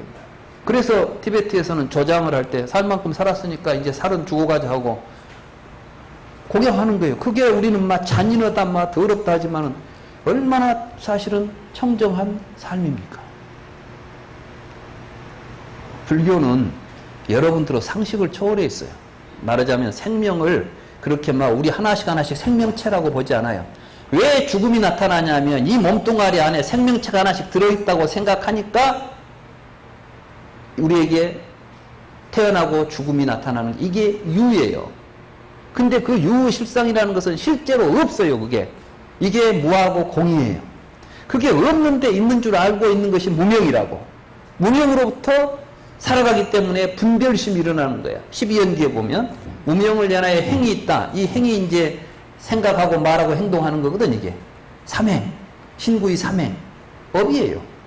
무지의 상태에서 살아가기 때문에 너다 나다 이것저것을 분별하는 분별심이 생기니까 그 분별심으로 보면 세상의 전부 이름과 형태로서 구별이 돼. 이게 명색이에요. 이건 책이라는 이름이 있으면 책이라는 형태가 있죠. 책상이라는 이름이 있으면 책상이라는 형태가 있어요. 이것을 여러분들은 분별하는 거예요. 그것 없어버리면 여러분들은 분별 못해. 부시맨이 여기 오면 이거 책상이라 하겠어요? 부시맨은 책이 없는데 무슨 놈의 책을 놓고 볼 상이 있겠어. 이것을 우리들의 분별심이 조작해내요. 이름과 형태를. 그래 놓고 그걸로 세상을 보는 거예요. 그러니까 거기서 느끼고 괴로움들이 나타나고, 똑같은 것을 보고도 부시면은 책상 때문에 고민할 일이 없어. 그죠? 책상이 있는 데서만 책상 때문에 문제가 생겨요. 내가 책을 보려고 책상을 사다 놨더니 누가 와서 불을 떼버렸어. 화가 나지. 부시면은 불 뗐다 그러면 나무 조각 불 잘 뗐다 그러겠지. 우리들의 모든 감정들이 바로 명색의 기초에서 일어나요. 이름 때문에 나온다고. 그러니까 말에 속지 않아야 돼요. 사람들은 전부 말에 속거든. 지금부터 또 말에 속았어 우리가. 보시자고. 우유와 요구르트가 있죠? 제가 만들어 보니까 절대로 우유에서 요구르트가 바로 안 돼요. 성질이 급해서 열어보니까 이건 요구르트도 아닌 것이고 우유도 아닌 상태가 있어. 만들어 보신 분은 알 거야, 이게. 그죠? 조금 이게 이제 좀 굳어지긴 했는데 보니까 아직 요구르트는 덜 됐어. 근데 또 우유도 아니야. 그럼 이게 뭐라고 부르죠? 이름이 없잖아. 근데 이름을 우리는 또 불러요. 왜? 이걸 가지고 불러. 변질된 우유. 또는 덜 된 요구르트. 하여간 이쪽으로 붙이든 저쪽으로 붙이든 뭐라고 하나를 붙여야 돼. 그래야 이게 이해가 돼. 관심이 없을 때는 있는지 없는지도 몰랐어. 근데 우리 눈에게 관심, 이게 욕탐이에요. 예, 여러분들 어떤 욕구나 의도가 딱 개입돼. 이걸 행위라고 그래요. 그러니까 사실은 이제 연기법 이거 여러분들이 지금까지 불교 개론서에서 본 이런 이론을 가지고는 부처님의 가르침에 접근할 수가 없습니다. 지금부터 이제 생사의 비밀을 제가 공개하겠습니다. 그런데 덜 된 요구르트 또는 변질된 우유라고 우리가 아까 생각했던 이 중간 대목, 요게 맛이 기가 막힌 거야, 먹어보니까. 전에는 몰랐어. 예전에는 미처 몰랐죠. 이게 이렇게 맛있는 줄을. 근데 먹어보니까 맛있어요. 그러니까 이제 또 영양가를 따져보니까 이게 영양가도 훨씬 높아. 거기다가 몸에도 좋대. 막 항암물질대가 나와. 좋아. 그럼 우리는 이제 요걸 그냥 둘 수가 없죠. 요걸 먹어야 돼, 요걸. 우리는 요게 필요해. 그렇죠? 우리 욕구가 작용해요. 욕구가. 그러면 여기다가 한번 표시를 해둬야 돼, 이제. 이런 형태가 나왔잖아요. 이 색이. 이게 이제 형태가 색이에요. 여기다가 이제 이름을 하나 붙여야 돼요. 어떤 이름을 붙일까요? 이때 이제 우리는 마음대로 붙여도 돼. 근데 그냥 우리가 장명을 잘하니까 우리는 이렇게 그런 거 딱 합쳐서 이렇게. 뭐가 됐죠? 우요. 우요가 이제 하나 이름이 지어졌어요. 그러면 세상에 우요가 존재하게 돼. 이게 유예요. 이게 존재하게 돼. 그때 뭘 취해서? 내가 원하는 걸 취해가지고 우요라는 존재를 하나 만들어냈죠. 그러니까 우요는 취를 연하여 있는 유가 되는 거예요, 이게. 존재가. 이해가 되세요? 이 취는 뭐 때문에 했어? 얘 때문에 그랬다고 그랬죠? 이게 갈망이에요. 내가 계속 먹고 싶은 거야. 한번 맛을 봤더니 도저히 끊을 수가 없어. 또 먹고 싶어. 계속 먹고 싶은 갈망이 취해져요. 이걸 취해가지고 여기다가 이 부분을 취해서 우요라는 존재를 만들어. 그러면 이제부터는 세상에 우요가 생기고 없어지는 일이 벌어져요. 그런데 우유가 절대 요구르트가 바로 안 돼, 이제. 가운데 반드시 우유를 거쳐가야 돼. 그래서 우유가 멸하면 뭐가 생기죠? 아까는 요구르트가 생겼죠? 이제는 우유가 생기는 거예요, 이 동네에서. 응? 우유가 멸해야 뭐가 생겨? 요구르트가 생겨. 근데 또 요 가운데가 더 맛있는 것들이 있는 거예요. 그럼 거기다 이름을 붙이기 시작해봐. 그러면은 존재는 하나이기도 하고 여러이기도 하죠. 무지개가 몇 가지 색깔이죠? 그럴 줄 알았어요. 무지개가 이렇게 7가지 색이 탁탁탁 이렇게 된 무지개 보셨어요? 안 돼. 이게 흐릿해, 이게 전부. 그래가지고 이제 무지개 색을 옛날에 우리는 5색 무지개 그랬거든? 근데 서양물이 들어오더만 언제부턴가 7가지래, 색깔이. 근데 이제 이 무지개는 사실은 연속 스펙트럼이라 그래요. 이제 빛이 분산이 될 때 연결이 돼 있어. 그러니까 층으로 나눠진 게 아니라 쭉 이어져 있어서 분열이 안 돼요. 가운데로 쪼갤 수가 없어. 그러니까 이어져 있는 색인데 우리들의 시각에 의해서 우리가 관심을 갖게 되면은 색을 분별하고 이름을 붙이면은 그것이 색깔의 종류가 되는 거예요. 세상에는 색의 종류가 나라마다 달라요. 가장 원시적인 상태에서 언어적으로 가장 발달되지 않은 사람들이 가지고 있는 색깔은 2색깔이래요. 현재 언어학자들이 분석을 해보니까 흰색, 검은색이야. 근데 내가 보니까 흰색, 검은색이 블랙 앤 화이트가 아니고 밝다, 어둡다, 낮과 밤 뭐 이 정도만 구별하면 되는 거야. 이 사람들은 별로 색깔에 관심이 없어. 그러니까 그냥 뭐 좀 밝다 어둡다만 알아도 돼. 이런 사람들은 색에 관심이 없으니까 이름을 안 지어. 그러니까 뭘 보더라도 여기서 보면은 아, 좀 밝은 색이나 어둡구나 이 정도만 보고 있지 뭐 초록색이 이쁘네 빨간색이 더 이쁘네 이런 이야기가 안 나오는 거예요. 그런데 이제 세 가지 색이 나오면 삼원색이 나온답니다. 그 다음에 5가지 그러다가 요즘 우리 학교 우리 초등학생들 크레파스를 보니까 64색이더라고. 그러니까 여러분들하고 지금 어린 애들하고 새로 성장하는 애들하고는 옷을 고르는 눈이 달라요. 여러분들은 가서 보면 빨간색은 거의 비슷한 거야 그냥. 얘들은 보면은 전혀 달라. 내가 딸하고 같이 옷 사러 갔다가 빨간색 이것도 다 빨간색이다 했다가 틀리대요. 그래서 뭐가 틀려? 그러니까 아빠는 그것도 안 보여요 그러더라고. 그러니까 이게 구별이 되는 거예요. 이게 다 이름을 알아야 돼. 우리가 이름에 속는 거예요. 이름이 있으면 존재가 있다고 생각하지요. 그 이름 속에 사실은 존재가 없다는 이야기를 하는 것이 제법 개공이에요. 아시겠어요? 그러니까 우유 속에 우유가 진짜 들어있어요? 없어요?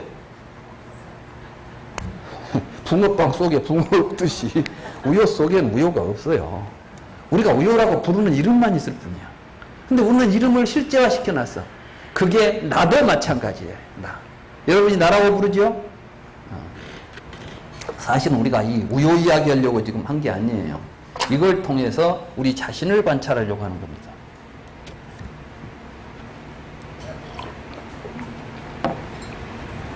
십이연계에서 생사는 부처님께서 생사의 문제를 이야기했을 때는 남 이야기 하자는 게 아니에요. 불교 이야기는 남 이야기는 하나도 없어. 그러니까 전부 자기 이야기야. 내가 세상에 태어나서 내가 죽지요. 이게 문제 아닙니까? 그러면 도대체 나라는 놈이 있으니까 태어났을 거 아닙니까? 그래서 그 나라는 놈이 있으니까 태어났구나. 그럼 나라는 놈을 이제 분석해야 될 거 아니에요. 유가 뭔가? 경전에서는 그 유가 오치원이다 이렇게 돼 있어요. 그러니까 그럼 오치원은 또 뭐냐? 오온을 취해가지고 있는 놈이야. 오온이 취해져 있다는 뜻이에요. 오온. 그 오온이 뭐죠? 색수상행식 이게 오온이잖아요. 그럼 색수상행식이 또 뭐죠? 그러니까 이제 아비달마가 뭐냐? 색은 물질이다. 수상행식은 정신이다. 물질과 정신 합쳐놓은 것이 오온이다. 색은 색이고 수상행식은 명이다. 요걸 합쳐놓으면 명색이다. 막 이렇게 또 이론을 만들어놨어요. 지금부터 오온과 오치온에 대한 이야기를 말씀드리겠습니다. 만약에 색이 물질이다면 물질이 곧 괴로움이다. 말이 됩니까? 안 됩니까? 정신이 괴로움이다. 말이 돼야 안 돼요? 근데 부처님은 오치원이 괴로움이다. 이렇게 말씀하셨거든. 그 반야심경 보세요. 관자재보살 행심반야 바라밀다시 조견 오온계공 그랬거든. 근데 물질이 곧 괴로움, 물질이 공하다는 것을 아니까 괴로움이 사라졌다. 이 말이 돼요? 안 돼요? 네? 물질이 공한 것이 나오고 뭐 내 괴로움하고 무슨 상관이 있어요? 여기에서 우리가 이제 불교를 그렇게 관념적으로 이론적으로 봐서는 안 되는 거예요. 그러면 우리가 이제 뭘 부처님이 오온이라고 했는가 이거부터 알아야 되잖아요.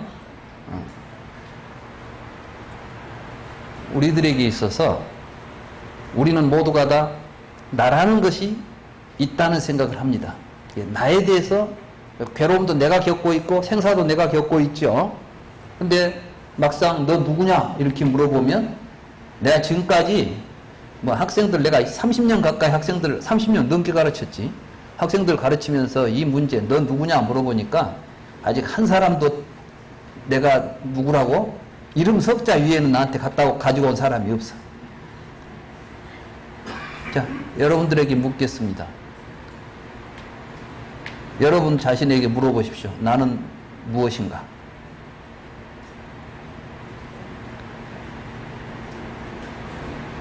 또 참나를 찾자. 그러니까 이제 불교를 공부하면 뭐 속에 있는 참나가 튀어나올 줄 알아? 지금부터 참나를 보여드릴게요. 불교는 참나를 찾는 거예요. 참나를 찾는데 참나가 무언가를 정확하게 이해해야만 불교가 공부가 시작되는 거예요. 참나를 찾으면 끝나는 게 아니야. 참나는 왜? 참나를 찾아야만 이제 우리가 바르게 살 수가 있어요. 행복해질 수가 있어요. 아시겠어요? 오늘 그래서 이제 참나 찾는 작업을 지금부터 20분 동안 할 거예요.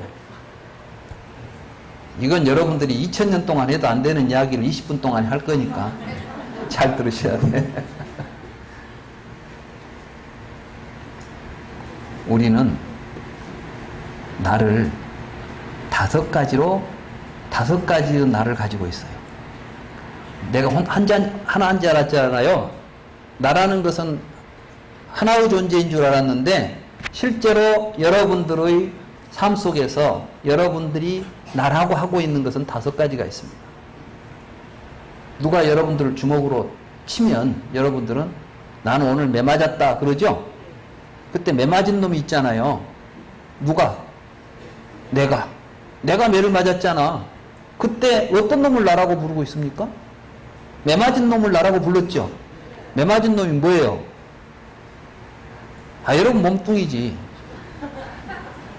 내가 여러분들 몸을 주먹으로 치면은 매 맞았다고 하잖아요. 그러니까 매 맞은 놈이 나다고 할 때 여러분들은 나라는 말을 쓸 때 첫째 이놈을 나라고 불러. 그러니까 이 몸을 나라고 부르죠. 이걸 색이라고 부르는 거예요. 색. 아시겠어요? 그러니까 4대 삭신, 요즘 우리가 삭신이 아프다 그러잖아요. 본래 이 색신이에요. 색신. 몸뚱아리. 어? 그러니까 이 색은 본래 우리가 몸을 의미한 것이지 물질을 의미하는 것이 아니야. 거기다가 더더욱 이 몸은 여러분들이 말하는 이 살덩어리를 의미하는 것은 더더욱 아니에요. 여러분들은 이 몸을 어떻게 생각하냐. 이게 이제 원이거든. 덩어리. 짧은 시간에 설명하니까 잘 생각하시고 빨리 따라오세요. 여러분들은 태어나서 죽을 때까지 한 몸으로 산다고 생각해. 민자님 말씀에도 효경에 보면 신체 발부는 수지부모니 불가미 훼손이 효지시하라. 이게 신체 발부, 이 몸뚱아리는 부모님이 나한테 준 거예요. 그러니까 평생 동안 이놈을 손상시키지 않고 건강하게 잘 죽을 때까지 갖고 가라 이런 이야기 아니에요. 근데 그건 원천적으로 불가능해. 왜냐하면은 여러분들 태어날 때 몸이 지금 하나도 없어. 여러분이 손상을 안 시키려고 해도 지가 저절로 다 없어져 버려 그냥. 맞아요 안 맞아요? 머리도 날마다 빠지고 있는데 어떻게 불가미 손상이 신체 발부를 안 되잖아. 말도 안 되는 소리 하고 있는 거지 지금. 근데 우리는 이 몸이 태어나서 죽을 때까지 내 몸으로 살고 있다는 생각을 하죠. 그건 진짜겠어요? 지금 착각이겠어요? 그러지, 착각이지. 그러니까 무명인 것이지. 근데 그걸 갖다가 여러분들의 의식 속에서는 어렸을 때부터 죽을 때까지를 내 몸이라고 여러분들이 모아놓고 쌓아놓고 있어요. 그래가지고 이게 덩어리가 되어 있어. 이것이 온이에요. 온, 칸다. 그래서 칸다라는 말은 덩어리라는 뜻인데 망상 덩어리인 것이죠. 여러분들은 지금 나라고 생각하고 있는 나는 첫째 이 몸을 나라고 생각하고 있는 것은 망상 덩어리란 뜻이지 물질이란 뜻이 아니라고. 그러니까 이 망상 덩어리가 깨져버려야 괴로움으로부터 벗어난다는 이야기를 하는 거예요. 그런데 뭐 색이 없어져 버리면 어떻게 되겠어? 몸뚱아리 없어지면 어쩌라고? 귀신 되라고? 아니에요. 이건 불교는 그래서 불교에서 없애자는 건 전부 망상 없애는 거예요. 이게 그러니까 이 멸이라는 거 이제 고집멸 돌 때 멸 있잖아요. 열반은 망상 사라진 자리를 의미하는 것이지 아무것도 없어질 것도 없어요. 여러분들 몸뚱아리 별짓 해도 다 그대로 살아요. 그 실상을 알아야 된다는 이야기지. 지금 우리는 첫째 이 몸을 통해서 나라는 말을 쓴다는 거 이제 이해가 되셨어요? 이제 여러분들은 색온을 이해하신 거예요. 색온을. 그럼 이제 나라는 말이 몸에만 적용이 되지 않습니다. 여러분들은 오늘 제 강의를 들으니까 기분이 좋아요 안 좋아요? 진짜예요? 네. 오늘 나는 기분이 좋다. 아까는 매 맞은 놈을 날아하더만 인자는 기분 좋은 걸 날아오고 그래. 그러면 아까 매 맞은 나하고 기분 좋아하는 나하고 같은 놈인 것 같아요? 다른 놈인 것 같아요? 다르지 않아. 아까는 몸이 맞았는데 몸이 뭐 기분 좋겠어? 지금 귀로 듣고 뭔가 지금 기분 좋아하는 뭐 마음이 하나 일어났어요. 이걸 우리는 이제 수라고 부르는 거예요. 수. 근데 우리는 이때 어떤 생각을 하느냐? 요 안에서 느끼는 놈이 있어가지고 느낀다 이렇게 생각하는 거예요. 근데 부처님이 잘 관찰해 보니까 안에 느끼는 놈은 없어요. 다만 어떤 조건이 갖추어지면 느낌이 일어나. 그러니까 이렇게 되면은 좋은 기분이 일어나. 또 어떻게 조건이 되면 나쁜 기분이 일어나. 그러면 그때마다 나는 기분이 좋았다가 나빴다가. 그러니까 나라는 놈이 뭐 어떨 때는 기분 좋은 놈이 나고 어떨 때는 기분 나쁜 놈이 나고. 이 감정이라는 놈을 근데 여러분들은 내가 기분이 좋아졌다 나빠졌다 한다고 생각한다고. 좋은 기분이 일어났다가 사라지고 또 새롭게 다른 기분이 일어났다 사라지고 있을 뿐인데, 다시 말해서 무상하게 생멸하는 법에 대하여 나라는 생각을 가지고 취해버려요. 그러면 그것이 덩어리가 또 돼. 그래가지고 여러분들에게는 이제 여러 가지 경험을 통해서 나는 전에 이걸 보니까 좋은 기분이 들더라. 그럼 나는 그걸 좋아하는 사람이야, 이제. 그래가지고 이제 그것하고 어긋나면은 기분이 나빠져, 이제. 말만 들어도 기분이 나빠, 막. 그러니까 이제 자기가 하나 느낌으로서 취해지면 자기의 느낌에 반하는 것들은 항상 괴롭게 와버려요. 그래요, 안 그래요? 잘 생각해 보면 여러분 속에서 일어나는 일들이야. 아직 안 봐서 어리벙벙 하시지. 이걸 이제 수행이라는 것. 이게 불교 수행을 이렇게 정확하게 알아야 오온을 통찰하는 것이 불교 수행이에요. 이 오온에 대한 이해 없이 오온이 통찰될 리가 없고, 오온을 통찰하지 않고 불교를 수행했다는 것은 어불성설이야. 근데 지금까지 우리 불교가 이 동네나 저 동네나 이런 건 전부 무시하고 앉아서 뭐 화두 하나 들고 있으면 탁 깨치면 뭐가 될 것이다. 뭐 입바스 하나 하고 있으면 뭐가 될 것이다. 천만의 말씀. 이러한 부처님의 가르침에 대한 철저한 이해와 그것을 자기 자신의 마음을 통찰해서 아, 나에게는 느낌이 일어나고 사라지고 있을 뿐이로구나 라고 알아차려서 여기에 나라고 할 만한 놈이 없다는 것을 깨달아갈 때 공을 체험하는 거예요. 체험해가는 거라고, 오온의 공을. 이게 그것을 통찰을 통해서 그것들을 깨달아가는 것을 반야라고 불러요. 이러니까 반야 바라밀다 행을 행했다는 것은 바로 그 일을 했다는 거예요. 지금 관자재보살 행심반야 바라밀다시 되어 있잖아요. 바로 부처님의 가르침에 따라서 통찰한 그것을 반야 바라밀이라고 부르는 거예요. 어때요? 제 생각이 맞은 것 같아요? 여러분도 그렇게 생각하세요? 아, 나도 이 교수와 똑같은 생각을 해. 이렇게 생각을 하십니까? 그럼 또 나는 또 뭐 생각한 놈이 하나 또 나왔어. 아까는 뭐 느낀 놈이 나였는데 이제는 뭐 생각한 놈이 나야 또. 이게 상이에요. 상. 여러분들은 또 그놈을 나라고 그래요. 이게 생각이 틀리면 또 싸워. 내 생각이 맞다, 네 생각이 맞다 하고 제일로 싸움이 벌어지는 단초가 여기서 항상 나와. 전부 이론 만들어가지고 이제 생각 가지고 자기를 잡아요. 이게 상이에요. 이해가 되셨어요? 이제 이런 공부 앞으로 계속 잘 하시고 싶어요? 네. 나는 이제부터 불교 공부 열심히 할 거야. 뭐 하고 싶었더니 의욕이 생겼어. 이거 또 나요, 이제. 아까는 뭐 생각한 놈이 나였는데, 이 교수 강의를 듣고 보니까 불교 공부 더 열심히 해야 되겠네. 앞으로 이런 공부하는 자리는 내가 안 빠지고 가야지. 막 이런 생각이 일어났어. 그럼 이게 이제 어떤 의지를 가지고 있는 놈 나라고 불러요. 이 의지라는 놈도 항상 인연 따라서 생기고 없어지는 놈이지, 안에 의지라는 놈이 살고 있질 않아. 이 여러분들 몸속에는 정신이라는 놈이 살고 있진 않아. 살다 보니까 일어나고 사라지고 있는 것들이고, 그 여러분들의 마음이 일어나고 사라지는 것이 온 우주와 함께 더불어서 일어나지 혼자 독자적으로 있지 않다, 이걸 보고 연기하기 때문에 공이다 이렇게 부르는 거예요. 그 불교의 연기법이 이제 공하고 연결되는 것이지. 그 공이라는 말은 아무것도 없다는 이야기가 아니라 모두 연기하고 있다 이런 이야기를 의미하는 거예요. 그러면 이제 그것에 의해서 여러분들은 이제 또 내가 보니까 이건 책이다, 이것은 뭐 펜이다 이렇게 이제 분별하죠. 지금 여러분들 앞에 있는 나를 누가 보고 있어요? 아, 내가 봤다. 나 이번에 보문사에 가서 이 교수 봤다. 이런 이야기를 하실 거 아니야. 그죠? 이제는 뭐 보고 있는 놈이 나예요. 이제 뭐 인식하는 놈. 이게 식이에요, 식. 이렇게 저렇게 분별하는 놈. 이건 컵이다. 내가 봤다. 이렇게 하잖아요. 이게 5가지예요. 쉽게 말하면 인간은 어떻게 사냐 하면은 이 몸을 통해서 이 몸에 있는 지각기관이 있어요. 눈, 귀, 코 이런 걸 가지고 보면 느끼게 돼 있어. 느낌이 일어나죠? 느끼면 또 생각해. 생각한 놈을 가지고 또 뭔 행동을 하려고 해. 그걸 가지고 분별해. 보고 느끼고 행동하고, 보고 느끼고 생각하고 행동하고 의식하는 이게 우리들의 삶이에요. 이 삶을 우리는 존재화 시켜버려요. 유로 만들어버린다고. 그 유로 만들어진 것이 오취온이에요. 이해가 되셨어요? 그놈을 나라고 붙잡고 있으면 괴롭다는 말씀이 고성제예요. 어렵죠? 근데 고성제 알면 불교는 끝나. 그러니까 이제 해야 될 일이 뭐겠어? 이 나라고 생각하는 이놈이 있는 한은 괴롭다. 실제로 그래요.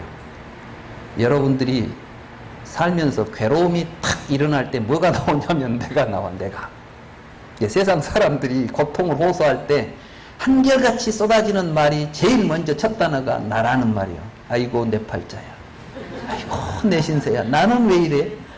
기분이 좋으면 나라는 말이 쏙 들어가 버려. 그래가지고는 무아지경이 돼 이제. 그러니까 여러분들이 행복하게 살려면 나를 죽여야 돼. 나를 붙잡고 살면 평생 고생이야 이거. 이놈이 도적놈이야. 그래서 이놈을 우리는 주인으로 알고 사니까 괴로웠던 거예요. 그러니까 결국 나 죽이기야. 불교 수행이라는 것은 나 죽이기라고.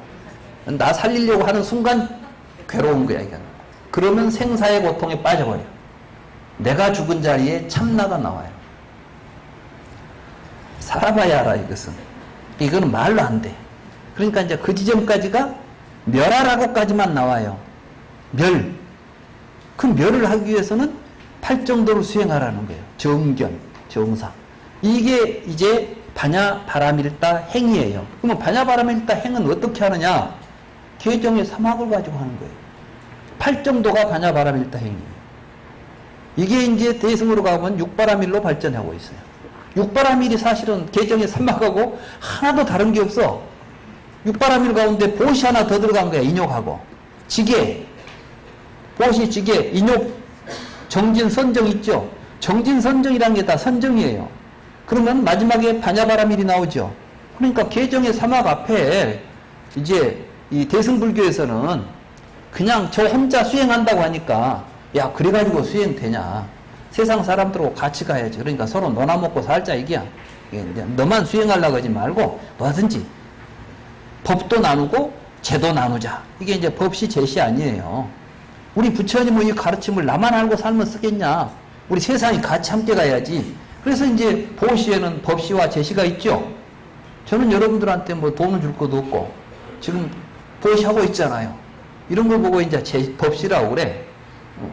법시와 제시 이런 걸 가지고 세상을 살아가면서 인욕이라는 게 뭐예요? 세상 살이가 본래 우리 사바세계가 참는 세계예요. 이게 참으면 잘 돼. 근데 안 참으면 문제가 생기는데 잘 아셔야 돼. 이 동네는 참고 살아야 돼. 본래 이 동네가 참고 사는 동네예요. 그러니까 인욕이라는 것은 잘 참으면 되는 거예요. 이 인간 관계 속에서 나오는 겁니다. 본래 이제 팔정도는 보면 각자 부처님이 나 자신에게 의지하라 해서 개인 수행을 중심으로 해서 팔정도가 설정이 됐는데 대승불교인들은 이걸 좀 더 광범위하게 봐요. 내 행복이라는 것이 나 혼자만 사건이 아니야. 옆에 보기 싫은 놈이 계속 나대 싸면 이건 행복할 수가 없어. 그러니까 이 미운 놈은 떡을 줘갖고 안 미운 짓 하도록 만들어야 돼. 우리나라 속담이 얼마나 좋아요. 미운 놈 떡 하나 더 주라고. 그 생각으로 사세요. 저는 사실 그런 생각을 좀 합니다. 뭐 자주 하지는 못하고 가끔 하는데 저게 참 문제다 싶으면 내가 속으로 그래요. 저놈을 미워할 것이 아니라 저기다 뭘 먹이자. 근데 먹여주면 꼭 변화가 오더라고. 그래갖고 뒤에 와서는 지가 더 잘해. 그러니까 한번 해보세요. 거짓말인가 참말인가는. 이게 불교는 해봐야 되지 이론 가지고 되는 게 아니거든. 그렇게 하는 것을 바람일 행위라 하고, 그렇게 하면 뭐가 되냐면은 나라고 생각했던 이놈이 실체도 없고 아무것도 아닌데 내가 그놈 때문에 공연히 고생하고 살았냐는 깨달음이 오는 것이 온 개공이에요. 그러고 나니까 뭐가 됐어? 그동안 고민이 다 사라진 거야. 그것이 관자재보살 행심반야 바람일다시 조견 오온계공 토일체고해. 어려워요? 당연하죠. 그 이야기를 이제 풀어내면 뒷이야기가 되는 거예요. 색즉시공 공즉시색. 이제 이 대목이 사실은 또 쉬운 이야기는 아니에요. 색즉시공 공즉시색은 이제 이게 어디하고 연결되냐면 공이라는 말이 사실은 업보라는 뜻이에요. 불교를 이해하시는 분들이 공의 의미를 제대로 이해를 못하기 때문에 잘 하다가도 공만 나오면 머리가 아파. 그죠? 지금부터 머리가 시원하게 해드릴게. 공만 나오면 머리가 시원하고 개운해져야 돼요. 이 공이라는 말은 뭐 머리 아프자고 하는 이야기가 아니라 우리가 시원하고 개운한 삶을 살자고 하는 게 공인데, 이 공의 의미는 이런 뜻이에요. 지금부터 오늘 강의를 다 잊어도 좋은데 이 말씀은 딱 기억하셔야 돼.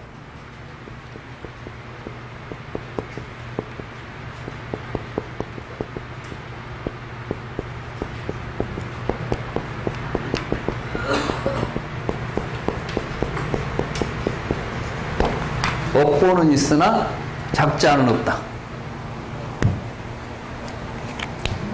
여러분들의 몸은 태어나서 죽을 때까지 성장하고 있는 놈이 아니에요. 작자가 아니야. 여러분들은 몸이 음식을 먹고 막 소화시켜서 성장하고 있는 것처럼 보이죠? 그것이 아니야. 여러분들은 먹어주니까 먹은 결과로 해서 나타나는 것이 몸이지 그 안에 살아있는 놈이 없어요. 그러니까 이제 여러분들의 몸은 음식이 쌓여 있는 거예요. 먹은 만큼 몸 돼요. 여러분들은 음식을 먹고 운동을 한 만큼 그 업의 결과로서 현재의 몸이 있는 거예요. 아시겠어요?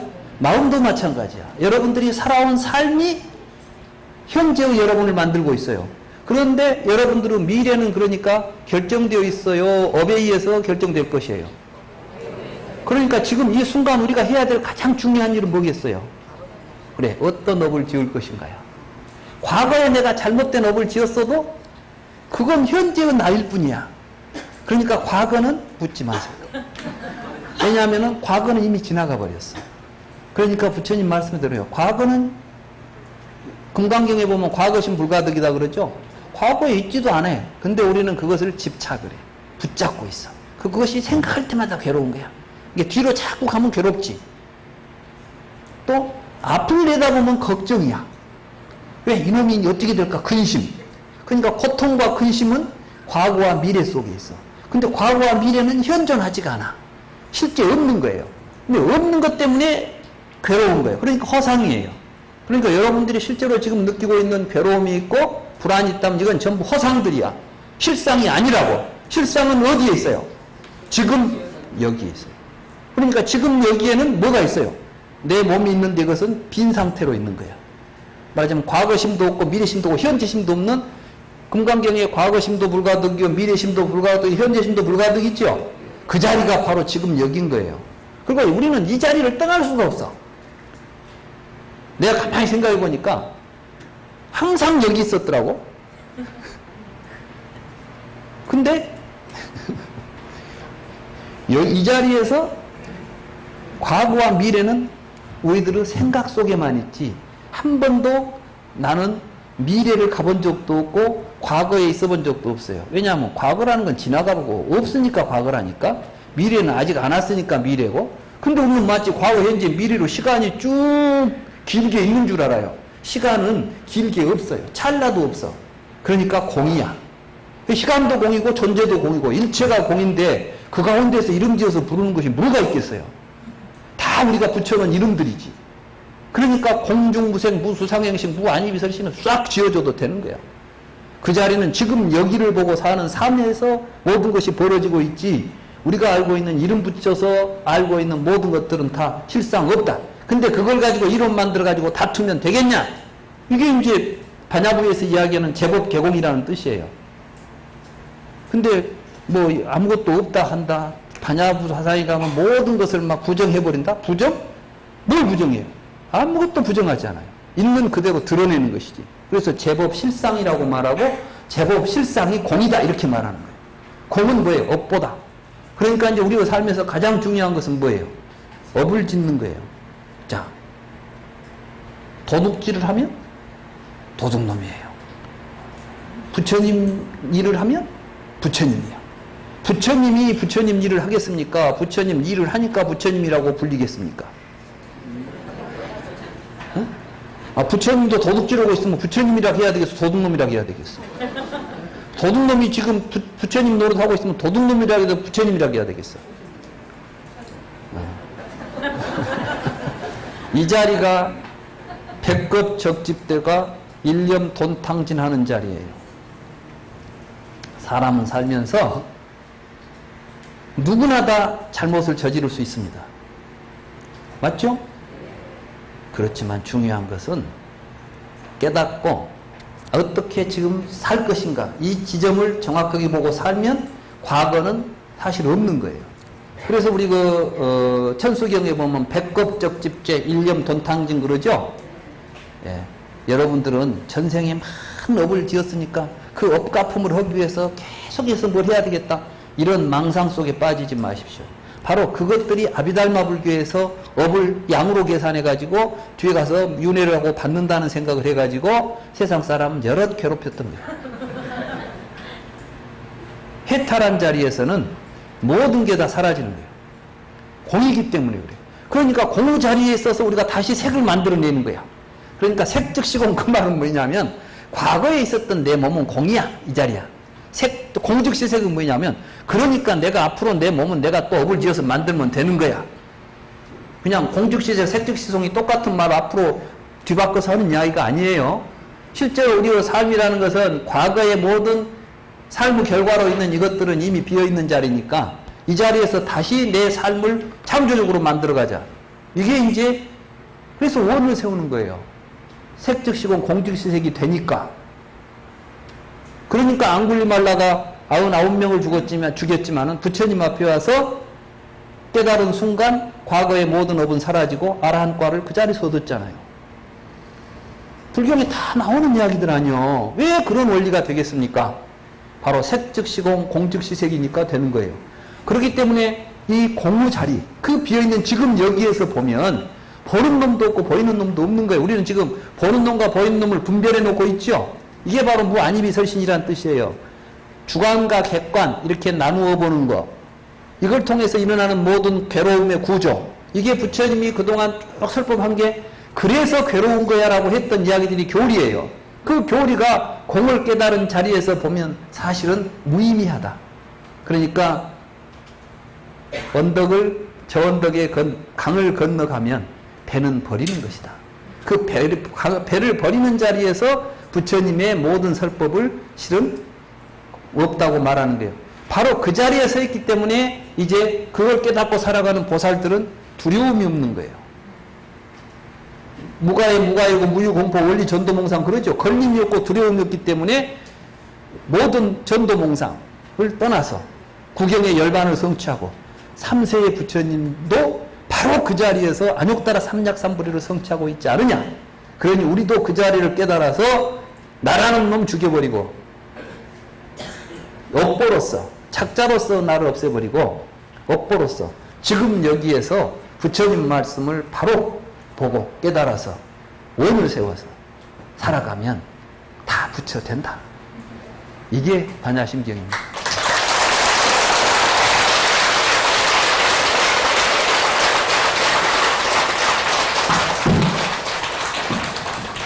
네, 저에게 주어진 시간이 여기까지인 것 같습니다. 오늘 강의는 이걸로 마치겠습니다. 감사합니다.